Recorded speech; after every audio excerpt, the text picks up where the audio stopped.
We are back with a brand new episode of Valholla NOW Radio. I'm your host, Vince, and I know it's been a few weeks, but we're going to continue like we never left. So before we start, just some really quick ground rules. Once the actual episode ends, you stick around for the music videos. That's how it works, because remember, this is Valholla NOW Radio, and this is a video playlist mix show. So without further ado, let's start the show. All right, now our first story is about the AI artist that signed a multi-million-dollar deal recently. Yes, if you haven't heard the news and you think that I've kind of misspoke, yes, an AI artist signed a multi-million-dollar deal. But the big question is exactly what are labels buying when they sign an AI-powered artist? So Billboard reported this week that a little-known R&B act named Xania Monet racked up millions of streams and just inked a deal with Hallwood Media, run by former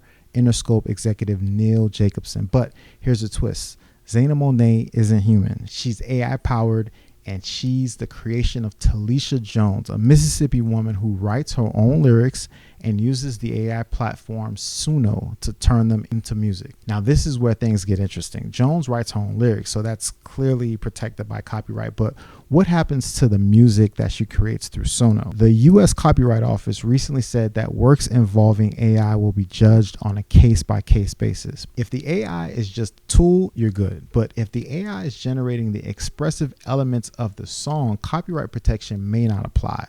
This means no protection, no takedowns, and even big questions on who even collects the royalties. On top of that, some major labels actually backed away from Xania Monet because they're currently suing Suno. Labels claim the company illegally trained its AI using copyrighted songs on a massive scale.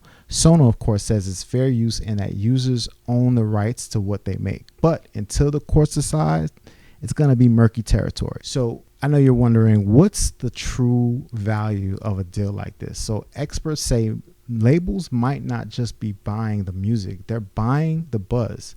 It's about being first, getting headlines, and staking claim in what could be $1 trillion AI music market. So whether Xania Monet becomes a long-term superstar or just a novelty act, that's what we'll be waiting to see.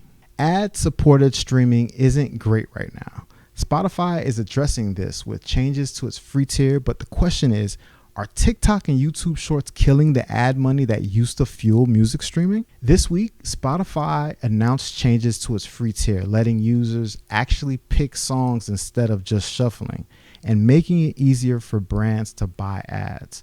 It's all part of Daniel Ek's push to fix a weak ad business, as reported in Billboard. But the problem isn't just on Spotify's end. In the US, free on-demand audio and video streaming revenue dropped nearly 3% in the first half of the year, while paid subscription jumped over 6% to $2.9 billion. Industry execs point to short-form video as the reason for this. TikTok and YouTube Shorts rack up billions of daily views, but those views don't convert well into streams on Spotify or Apple Music, where labels actually make more money. In fact, Media Research report found that TikTok is worse than other platforms at pushing fans to listen outside of the app. But more on that later. Younger listeners discover artists on TikTok, but instead of streaming more of their music, they just follow them on TikTok. And it's not just TikTok. YouTube Shorts are exploding with 70 billion views a day. But when fans watch shorts, they're not watching full-length music videos, which actually pay labels more. On top of that, YouTube's pivot to compete with TV with creators like Mr. Beast has pushed music further down the priority list. So what does this mean? For artists and labels, short-form video is great for attention, but terrible for monetization. Fans are hooked on clips and not catalog. Spotify hopes that tweaks to its free tier can help. But until short-form platforms figure out better conversions or revenue sharing, the gap between music discovery and music streaming will keep growing. Taylor Swift is bringing her new album launch to theaters. So Taylor Swift is turning her album release into a cinematic event for 3 nights only. Swift is set to release her 12th album, The Life of a Showgirl, on October 3rd, and she's releasing a special 89-minute theater event called The Official Release Party of a Showgirl. From October 3rd through October 5th, the film will run across 540 AMC theaters in the US, plus a bunch of non-AMC theaters like Regal and Cinemark, and internationally in over 100 countries. So if you're thinking about what's going to be in it, according to reports, it's including a world premiere of the music video for The Fate of Alfiella. I think that's how you pronounce it. And also, it's going to include behind the scenes footage, lyric videos for her new tracks, and personal reflections from Taylor about what inspired the songs. Taylor wants her fans to dress up for the event, and tickets are on sale now. I just was thinking about how everybody is loving the photos and videos coming out from Jeezy concerts, and now we got the Monica and Brandy concert coming, or tour coming, and people are going to be dressed up for that. So it's kind of dope to see artists kind of lean into the dressing up for certain events, you know, the hats with Cowboy Carter and things of that nature. So it's pretty dope. And on the business side, she's really kind of not leaving any dollars on the table with her having these theater experiences that are not only great for fans, but also amazing for the artist and the actual label. In this case, it's Taylor and Republic and UMG. So with that being said, I love it. And I hope more artists follow this particular framework on releasing an album and having an event surrounding with theaters. Y'all already know I love movies. So, you know, this is really something that, you know, obviously every artist can't do, but, you know, more artists should be doing it. All right. So let's talk about K-pop Demon Hunters. So I'm going to share some stats with you. But before I do, I got the chance to see the movie.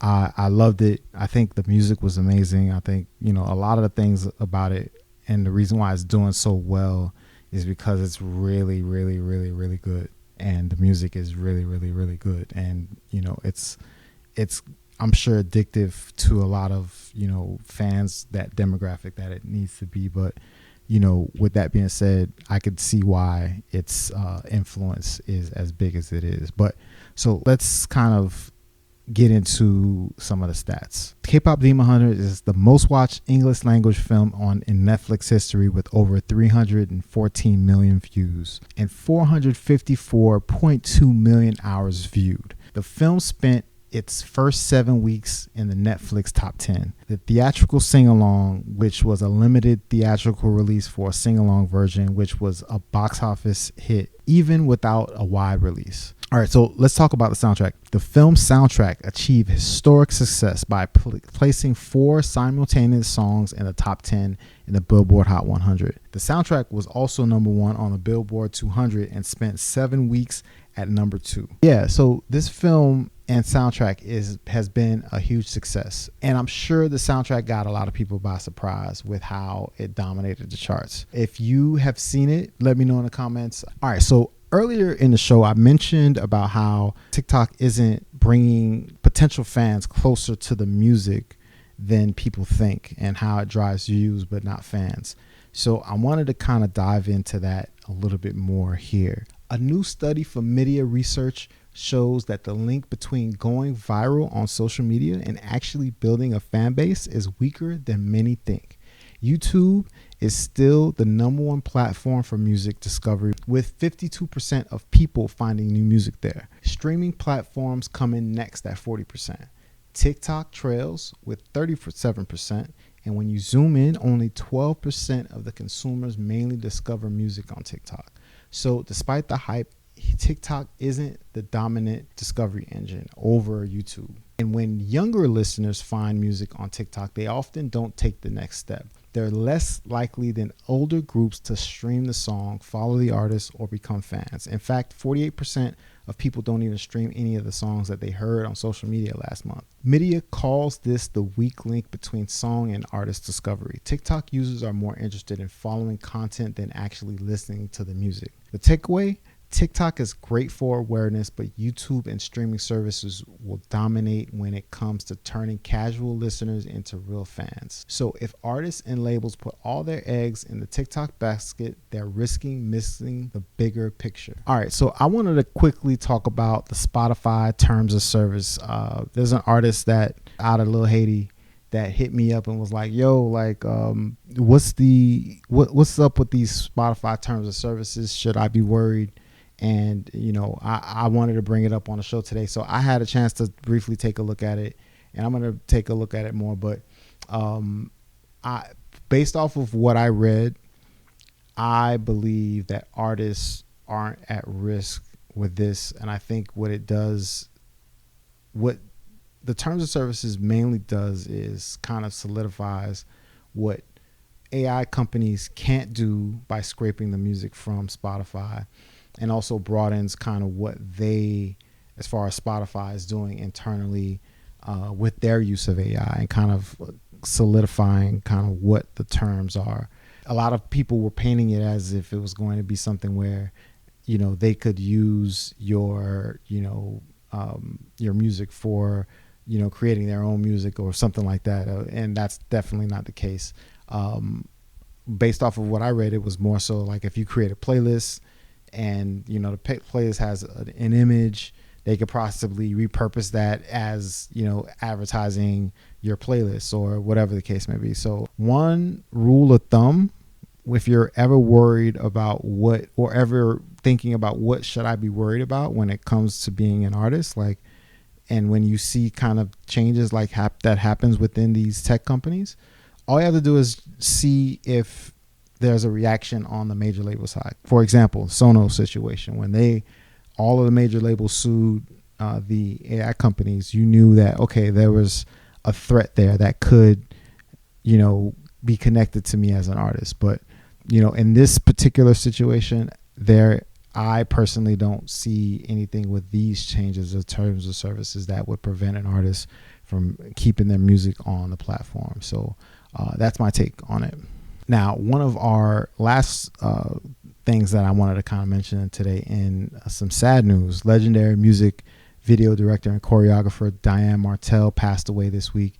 And if you're not familiar with her work, she had a massive discography. I'll kind of share some on the screen, but I was a fan of her for a long time. So just looking at her videography and just really seeing the videos that she's done, it's like she was a legendary director. It's definitely tragic to see her gone so soon. Sending love to her family, friends, and everyone who knew her.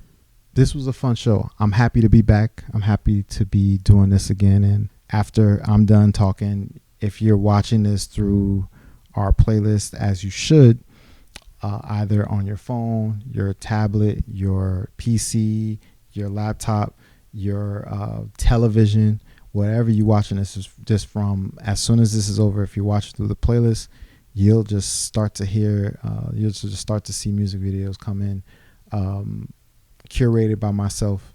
And, let me know if there's some music videos you want to see next week. Give me a shout on social media, either Instagram, TikTok, whatever, Twitter if you use it. So I hope you got some information that was interesting to you this week, and I hope to deliver more next week. And with that being said, thanks for watching Valholla NOW Radio. I'll see y'all next week.